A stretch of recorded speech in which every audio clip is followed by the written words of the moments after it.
It is another edition of The Opinion on Amare TV. My name is Jonathan Le Rama. Welcome you to today's edition. Now, today I'll be having Barrister Edward Dauda again. And this time around, he's not going to be talking about local government autonomy anymore, but law and right, because he is legal practitioner.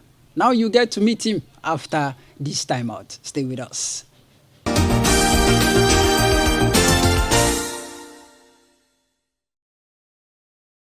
Welcome back from that break. The program is still The Opinion on Amare TV. And just before the break, I said I will be having Barrister Edward Dauda, a legal practitioner, private one.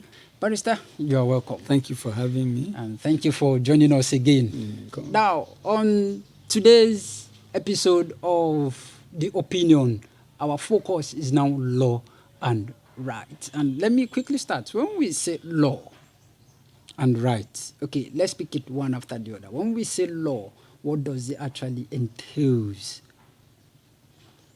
There are several definitions of law, but one definition that holds to my heart is one done by one Professor Elias.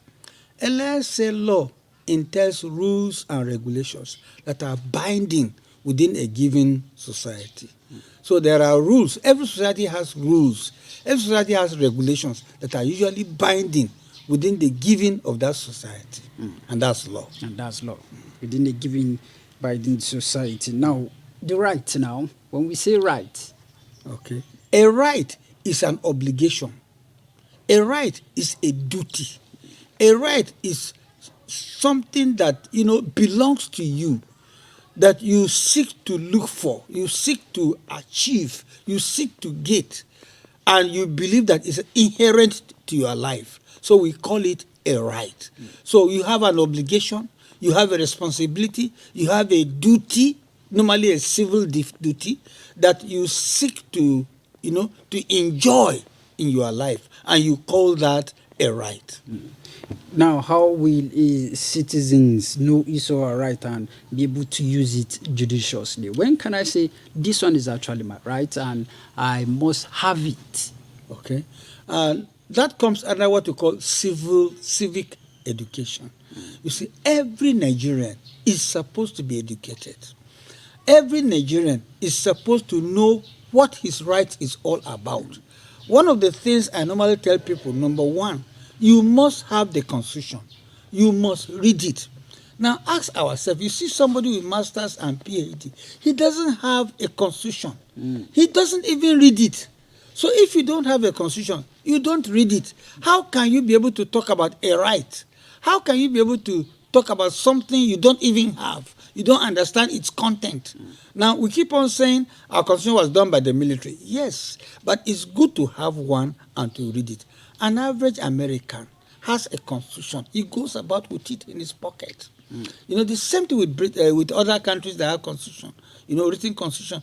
They go about with it and they hold it dear to their chest. Whatever they are doing, they believe they are doing it according to their constitutional right. So we need to have the book, have the Constitution, read it, get it imbibed into our nature, and then be able to apply it in every situation. We must know citizens do have rights, and those rights are spelled out in the Constitution. Section 33, Section 37, 42 talk about fundamental human rights, and they are all spelled out in the Constitution. Now, Barrister, do you actually think that even the citizens of this country are okay with the Constitution? Because from all indication, citizens don't take this right or this Constitution as something that is actually important for them to even know about. Okay. So that is why sometimes we citizens fall victim. Well, I am a critic of the Nigerian Constitution. A serious critic. In fact, I don't agree with it. Number one, it was done by the military. And I don't think the military has absolute right to design a constitution for Nigerians. It should have been done by civilians, not the military. I think this book should have been available for all, free of charge, to have access to read it, get it imbibed in their nature, and then be able to apply it. Having the Constitution is one thing. Exercising is a different thing. You may have the best Constitution, and number one, you don't believe it. you don't exercise it, it will never gonna work. It will not work because you don't believe it. We must believe in our constitution. So we need to have a new constitution. So I'm a critic. I've told students always that I don't even agree with what people call constitution. So what now happens to all the amendments that have been quickly? In fact, we should do away with it. Redo another one that fits our purpose. Them. There are too many lacunas in that constitution, and we need to redraft a new one. Now, one of the law or one of the rights that you just mentioned is freedom of information. Yeah. Now, what kind of information do you think citizens can always have access to, so that this right will also not be denied by those in authority? Okay. I always tie the issue of rights to issue of facts and education. What do I mean by facts? A person's right ends where another man's rights begin. You have your right, but you don't go and trespass into someone else's right. That is going overboard. And you are going to get problem for yourself. So you can see that as far as that government was concerned, if they felt that somebody went overboard, they may try to curb that right. Now, you see, we are not tolerant. The FOO bill could have worked, but you find out that we will make a law. We will even announce it. We will perpetuate it, but we will not make it work.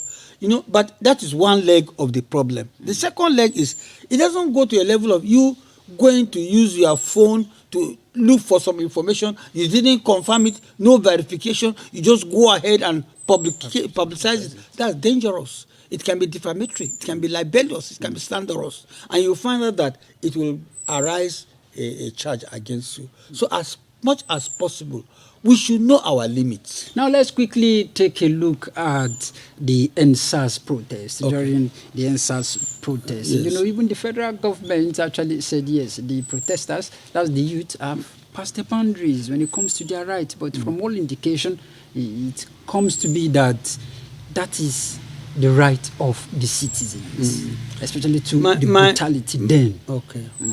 My take on NSAS is that, honestly, that was one remarkable thing that the youth did in this country. It was so wonderful. It was so beautiful, almost impeccably, almost neatly arranged. And we are wondering how the youth came together using their own media, and they got themselves together and they could organize something like that. It means that Nigerians, when we are serious, we can do something. But lives were too lost. Lives were lost. But again, it was a good attempt. You have to pay the price for every action you take. You will not take an action and not express paying a price. The Kenyan move, we saw that lives are lost. It's normally like that. So, but I'm sure that next time they will come out, it's going to be better organized, and the government will really know that people are furious with the government policies. Things are very hard in this country, and it is bad to tell the youth that they must not react. You see a young man, he has no proper education, there is no hope of employment, his life is hopeless. Most of them are leaving the country, they are jetting out, they can't stay here anymore because they find that the situation is so bad. So what do you want them to do? They must react. When they now to react, you now go and arrest them. And I think it's a show of intolerance. The things they were still complaining of, even in NSAS, have they been addressed? I cannot see them in address. Are we not still getting wicked policemen? I agree that there could be wayward ones, but not all youth are useless. Not all are wayward. Not all are hopeless. So we should not carry that argument too far. I think that the youth should enjoy the rights they are supposed to enjoy in this country. And right to life is a right. Right to good education, right to associate is a right. Right to employment is a right. They are not enjoying it. And you are saying they should not react? Certainly there will be a day, there will be a burst of that reaction. That's actually coming from Barrister Dauda. Now let's take this quick break and we'll be right back. Every day for Niger, as day they break, even before cockcrow. Plenty people don't wake up to begin work here for Nigeria. Farmers, them there. Builders, them there. Market people on call, we there. Teachers, we there. Some they work for office, Others na factory, sports people unko. Them own na for stadium. Some people own na to sing. Everybody getting own. Naija people no they lazy. Them not tired, them no give up. Come rain, come shine. We country people they work hard to make Nigeria better. Oh. Come rain, come shine. Country people na them go make country better. Nigeria, good people, great nation.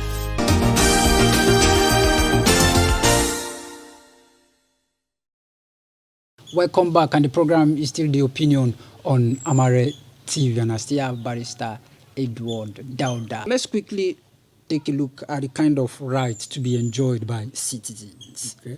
First one is right to life. Nobody has a right to take somebody's life. Of course, there are exceptions to it, except that person has been sentenced by the law or something else happened. But you have no right to take someone's life. Section 33, they are all listed down there. Right to dignity. You should treat somebody with dignity. If you are arresting, let it be in a dignified manner. If the man is not violent, take him gently and bring him. Let there be a warrant of arrest. All these things are important. And once somebody has been taken into police custody, within highest 24 to 48 hours, they should take him to court. Don't hold somebody more than necessary. How can citizens take this right? Citizens must have understanding that they have rights. They must know what is a right. You can't even talk about taking a right when you don't know what is a right, when you don't know where you can get the right. Every family should have a family lawyer. Every family, whatever you are doing, even what you are doing now, get a lawyer. Don't take laws into your hand. It can be like a private company. What you are doing may sell millions. The guy that caught the picture of Trump being shot is on sale now. Yes. Man. So I like what you are doing. Now we must know this right. We must know how to use them as much as possible. Again, citizens' awareness. There is very little awareness, and that's why people are refusing to vote. The youth too are becoming apathetic, and that's why they are saying, let me wait in the night and do Yahoo. It's better for me. Let me go and do betting. It's better for me. You can see apathy towards education, apathy towards professional and career pursuits. Now, the government of the day surely have a role to play when it comes to citizens' rights. So what kind of role should the government actually play when it comes to citizens' rights? You see, we have governments hiding so many things. They just won't say things the way they are. So government must wake up, and do the needful. Let's be honest, let's be plain. Now, that's one aspect that, yes, the government needs to be sincere. Yes. Now, and what will now be your last word to the citizens of this country, especially in terms of exercising their right and also living in peace? We need leaders. We need good leadership. And so long as we don't have good leadership and then good followership, there will be a problem. Our selection process is faulty. How we get leaders is already faulted. We needed a proper leadership. No country can survive without a good leadership. And then we needed a good institution of honesty, hard work. It's not even the leadership alone. The institutions must work.